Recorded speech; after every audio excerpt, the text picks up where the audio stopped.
time. Please, big round of applause for Kate Edwards.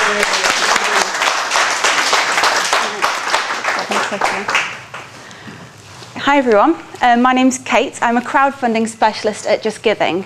So Just Giving, for those of you who haven't heard of us, is the world's largest online fundraising site. We've been around for about 15 years. In that time, we've helped over 22 million people raise $3 billion to help 13,000 causes worldwide. So we've been pretty successful in the charity fundraising side of things. About 2 years ago, we decided to do something a little bit different. We launched our crowdfunding platform. We tested it initially under a different brand name. For some ridiculous reason, we decided to call it EMB. But actually, during that time, it was successful enough that we've now decided to launch it as part of the wider Just Giving site. So whenever you click Start Fundraising on Just Giving now, you're given the option to raise money for a charity or to set up your own local community cause, and that's where crowdfunding comes in. So today, I'm just going to run through a few things, just a whistle-stop tour through crowdfunding, so what it actually is and why people use it.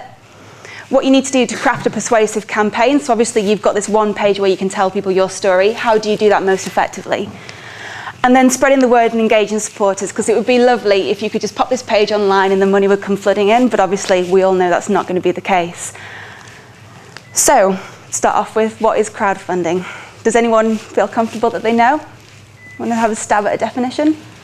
Go on. Nope. So actually, it's nothing new as it turns out. Both Nelson's column and the Statue of Liberty were both crowdfunded. The story with the Statue of Liberty is one of my favourites. When the American committee came to sorting out the base of the statue, they actually ran out of money. The publisher, Joseph Pulitzer, put out a call in one of his publications for people to give donations, and he managed to crowdfund over $100,000 from 150,000 ordinary New Yorkers. That means that most of those pledges were less than $1. So when you consider that that base was, and the whole statue really was made possible because of ordinary working people, for me that makes it that little bit more special.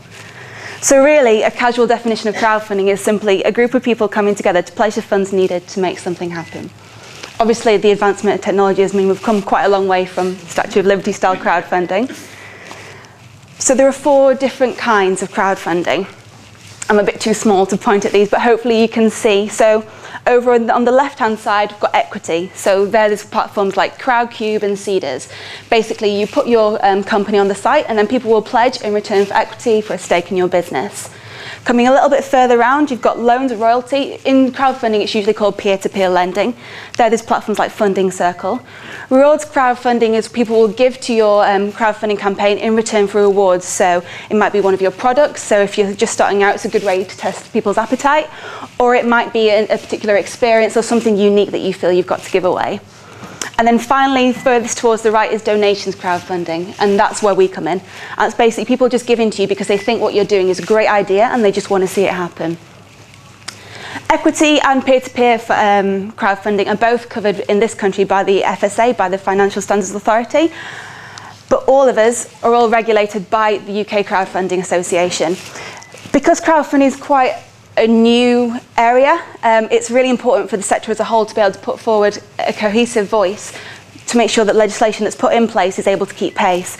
When the FSA took over, there was quite a lot of concern that it wasn't going to be, the legislation wasn't going to be able to keep pace with developments and might actually impede business from developing.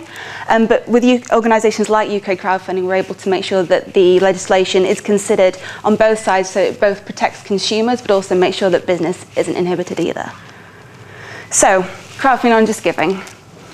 It's really quite straightforward. Every page owner comes to our site, they set up a web page, and that's where their community can pledge. They set a page target at the amount they need to make their idea happen, and they've got 30 days to raise that amount. At the end of that time, as long as they've hit or exceeded that goal, we'll collect the funds and we'll pass them over to them minus our fees. So, the reason that you have to set a target and the reason that it's with a certain time limit is twofold really. You set your target the amount you need to make it happen. Anything less than that and you can't spend your funds as promised. Therefore, to save you having an awkward situation, giving things back or changing your mind and not really keeping to your promises, you need to hit your target. 30 days we feel is a good time, having done quite a lot of user testing. It adds the right level of urgency to your campaign whilst making sure you've got enough time to get people involved. So, how many people have we got involved? Over 5,000 social good crowdfunding pages have been created on our site in the past 18 months. Over £5 million has now been pledged, And there's a success rate of 67%. Obviously, that success rate is people who've actually gone over, hit or exceeded their target.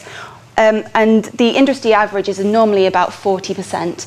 It does vary from platform to platform, usually depending on how free they are in letting projects just go up or whether they actually consider them and consider the quality. I think ours is quite high because every single page that goes live on our platform has been seen by a member of the team at Just Giving, just to make sure that it is for social good and that it is being true to its word.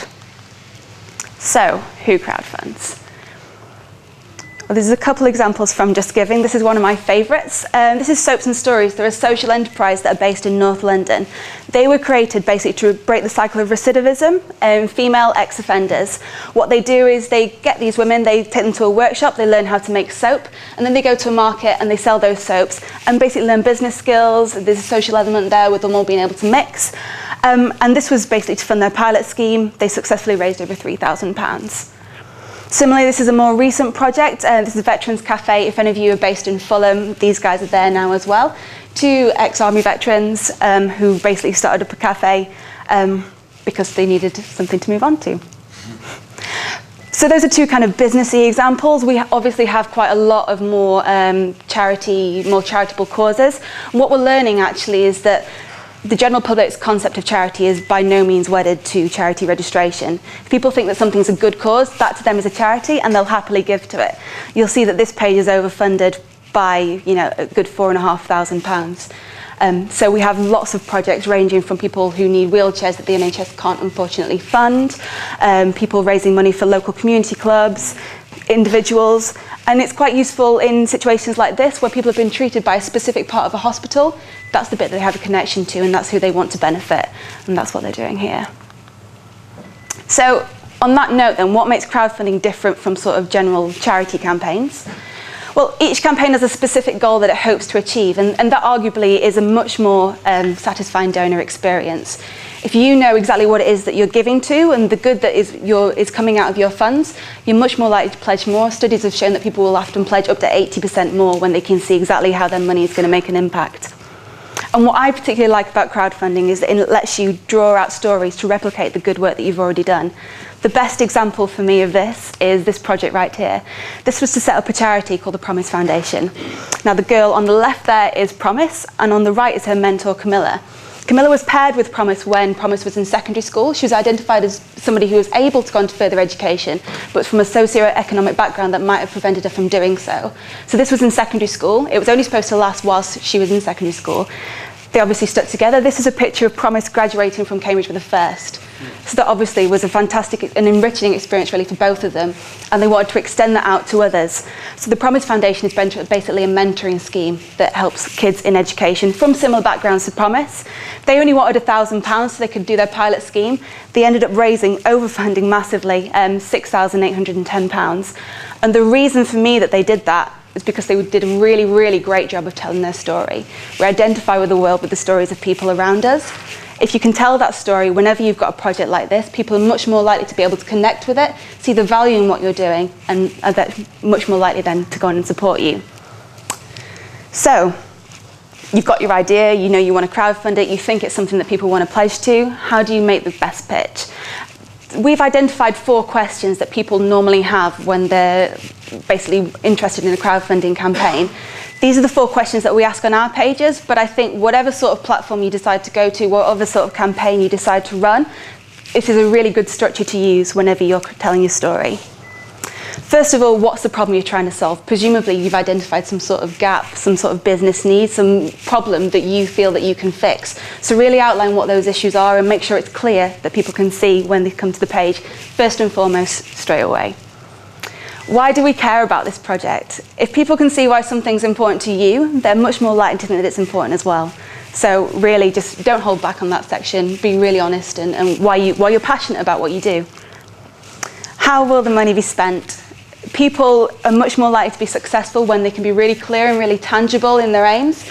So if you need to break it down, say you've need £1,000 for example, break down the amounts and exactly what that's going to enable you to achieve so people can see exactly where their money's going to be going. And finally, when will supporters see the difference? And this for me is the really, really key bit. People need to be able to trust if they've seen your page that you're going to do what you say you are with the money. Obviously, this is a completely different thing to charities. There's no regulation here. You're getting the money. Ultimately, you're a stranger. How do I know? And how am I going to see some proof that you're spending my money, as you've said? So here we also advise people to pop in any social media channels. When you've worked so hard to build up that community and brought new people into your fold, give them somewhere where they can come back, where they can engage with you, and where they can really see your project in action. So, you've got your page. How do you get it out there? There's 3 key tips for this. I would say, first and foremost, like anything, know your audience, know where you can target them. A big tip for crowdfunding campaigns, particularly within the social good sphere, is to think about, are there any blogs that talk about your sort of issue that you can get some sort of coverage in? Are you going to put any money into advertising on social networks? Is it worth spending stuff on AdWords? Know where you can target your audience and serve them relevant content, because that will always work much better than anything else. Build a strategy. Set timescales and milestones that need to be achieved. With any crowdfunding campaign, the first round of funding is always going to be your immediate circle, so your friends and family. If you can't convince them to pledge, you should probably go back to the drawing board, because they're the people that care about you, and that should be motivation in itself.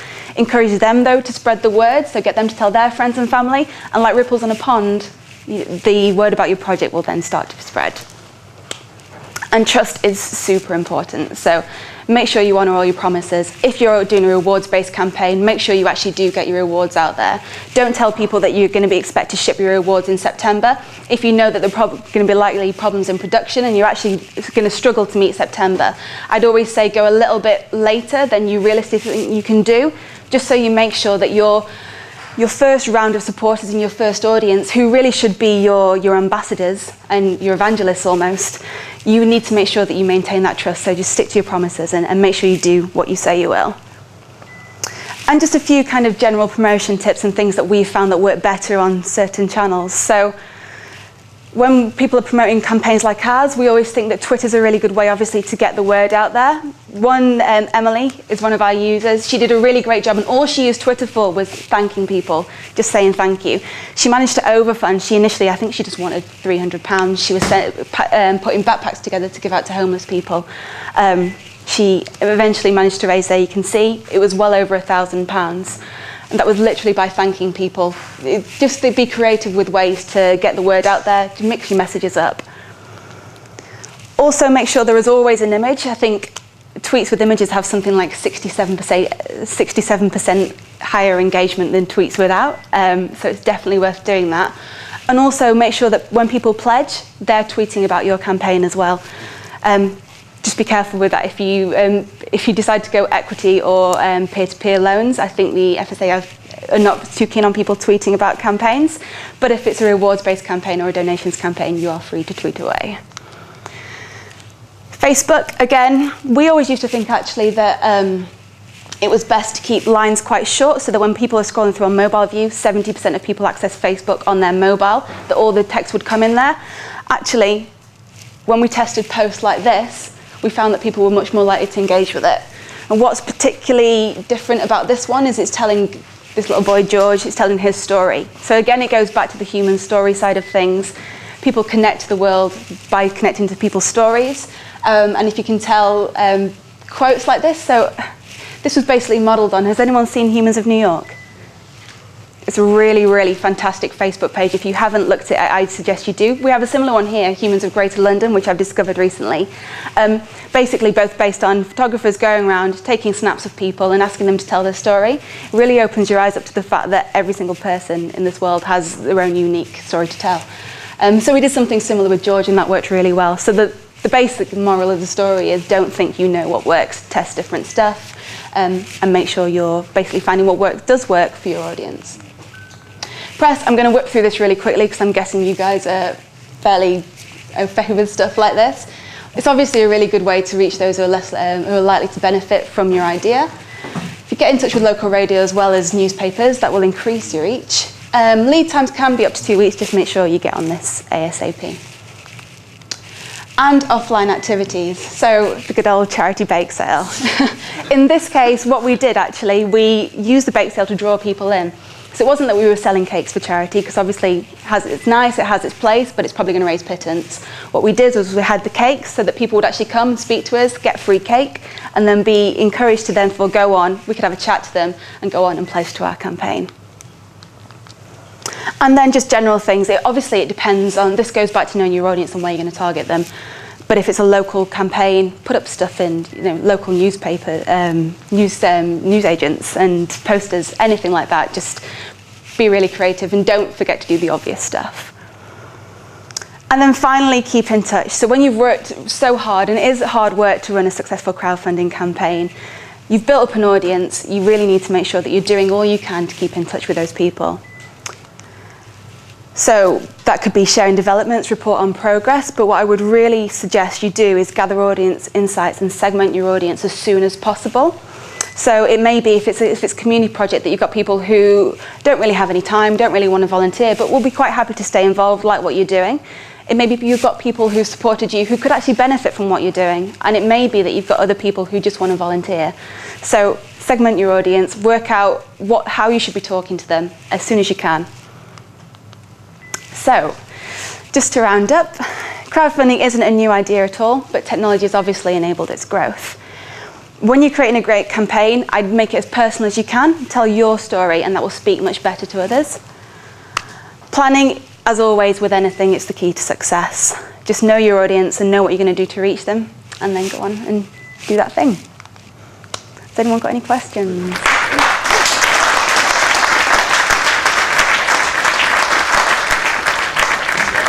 Yeah, go ahead. Sorry. No, please, go ahead. One, is there a minimum maximum? Yeah, okay. Right, and the other one is, once the campaign's gone live, I think you sort of answered it, but I just want to verify. How is it, if at all, vetted? So, first question, obviously I'll answer both these for Just Giving, and then say what I think it is for other platforms. So, the minimum for us is £200. It just makes sense. If you need less than £200, you probably don't need to be paying our fees, because it's going to be from quite a small circle. Maximum, there's no maximum, but there is the practicality there of the fact that campaigns are for 30 days. Now, we do tend to be flexible with that. If people definitely need it for longer, if for whatever reason, obviously, you can't always be one size fits all. But whatever you think is realistically achievable within 30 days. Our biggest to date has been £30,000. We have a project coming on board with us in September time. It's a really well-supported, already well-funded project, and they're aiming to raise 45, which I think for them is completely reasonable. But what I would say when you're setting targets is have a think about what you could realistically achieve within the time that you have, and also think, what's the minimum that I can do what's the minimum amount that I can do what I need to do with. Set it at that. You can always extend and stretch your goal up from there. Vetting-wise, so vetting is something that we've had to take really, really seriously. And to be honest with you, I think that's probably the reason the decision was initially taken to set it up under a different brand name. Obviously, Just Giving's got a reputation. We've got quite a lot of brand equity in the fact that we have got a really strong charity base, and we have a responsibility really to the charities that use us and to the donors that trust us to get their money to the right place. Every single campaign that's run with us is seen by a human pair of eyes at Just Giving. We run ID checks just to make sure they are who they say they are, and we also have a look at the content just to make sure that it's actually going to a social good cause. Obviously that in itself poses problems, because what is social good? I've been in some weird meetings and discussing things that I never thought I would ever discuss during the course of my career. But we're just about getting there. We've got a set of guidelines, things we definitely do accept, so which, to be honest with you, matches the Charity Commission regulations of what they accept as charities, and things we definitely don't. Hate, negative, violence, all that sort of stuff. There's nothing really controversial on there, but we are learning all the time. Yeah, absolutely. Yeah. Anything else? Cool. Thank you. Oh, sorry. What's the kind of average that people go for? The average is £2,000 within the course of 30 days. Most of our projects, to be honest with you, do tend to be kind of more charity-based stuff. About 15% of our projects are social enterprises. Normally it's for their seed funding, if they're just testing out an idea. I think donations crowdfunding is really great if you're a social enterprise who is just starting out, you don't really have anything in the way of rewards to give away to people, and maybe you're just testing your idea and testing if there's an appetite out there.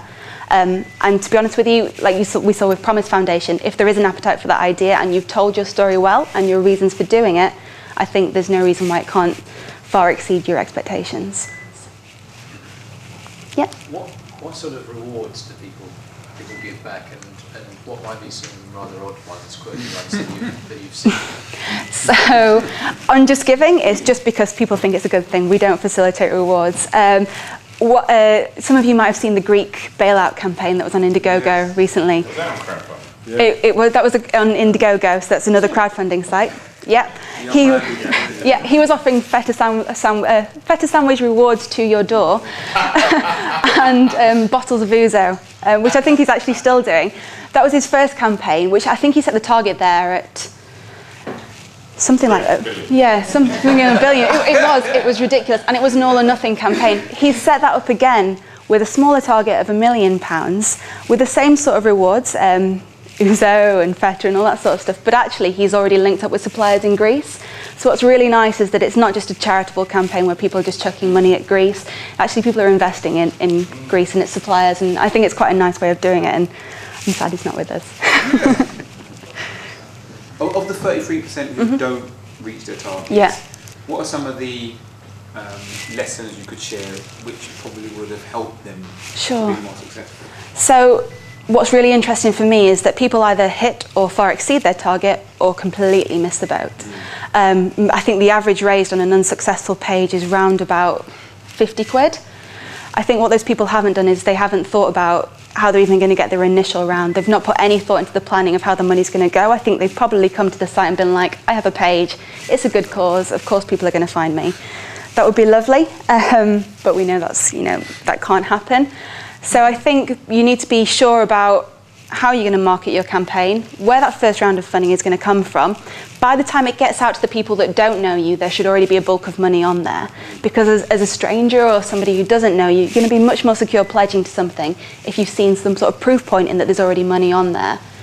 That said, going back to the whole promoting your campaign as well, whatever platform you decide to go with, it's worth thinking about if there's anything that platform will be able to do for you. Kickstarter, for example, has got a really what appears to be an engaged community of people who want to support creative projects, so that might be a good place to have a creative campaign. Charity campaigns on ours, or kind of more charitable campaigns, we have built, based on the 15 years of data that we've got, something that we call the Give Graph.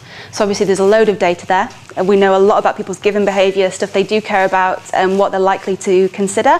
So we've matched all those, and we now have a feed very similar to Facebook's feed, where you can see giving that's going on within your own social network, but also similar to causes that you've cared about in the past.